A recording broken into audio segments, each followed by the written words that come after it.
Bienvenue au Starter du jour pour bien démarrer sa journée. Aujourd'hui, reconnaître le bon moment peut tout changer. Je crois que c'est important d'avoir la bonne vision que Dieu a pour nous, mais c'est aussi important le timing où nous allons accomplir ce que Dieu nous a donné. Trop tôt, ça fait pchit, trop tard, le train est passé. Donc, il est important de reconnaître le temps fixé par Dieu.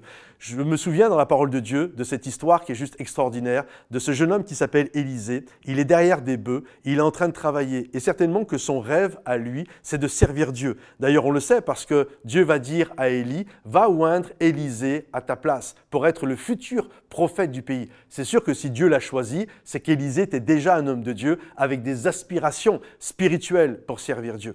Et lorsque Élie a été le voir, la Bible nous dit que Élie va prendre son manteau et il va lui jeter dessus. Le manteau, dans l'époque biblique, était le symbole de l'héritage, du successeur, celui qui avait le manteau. C'est pour ça d'ailleurs que les frères de Joseph ont haï Joseph, parce que le papa avait donné un manteau. Ce n'est pas parce qu'il avait un vêtement de plus qu'il a été haï, mais c'est parce que ça représentait la double portion. C'était lui qu'on faisait comme successeur. Et donc, Élie va passer devant Élisée, il va lui envoyer ce manteau et il va faire de Élisée son successeur. Maintenant, la question est la suivante. Que va faire Élisée?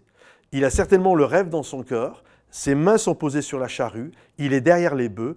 Est-ce qu'il va continuer, laisser tomber le manteau et continuer à faire ce qu'il fait? Ou bien va-t-il s'arrêter, considérer l'appel et courir après l'appel de Dieu pour sa vie en rejoignant Élie? Quelle est la chose qu'il va faire? Nous savons qu'il va laisser les bœufs et il va aller auprès d'Élie. Et j'aimerais t'encourager aujourd'hui, quand Dieu t'envoie un manteau, alors que tu rêves de faire des choses pour Dieu, aie le courage de répondre à l'appel de Dieu. Malheureusement, beaucoup de gens préfèrent rester dans leur confort, dans le familier, même s'ils ne sont pas heureux, mais au moins ils le connaissent. Souvent, on dit que l'antithèse, l'opposé de la foi, c'est la peur. En fait, l'opposé de la foi n'est pas la peur, c'est le familier, c'est le confortable. Et je crois qu'il y a un appel, lorsque le manteau nous est envoyé, à nous lever et en disant « Ok, je vais avancer, même si ce n'est pas familier, même si je ne connais pas, je vais prendre le risque de vivre. Je vais prendre le risque d'accomplir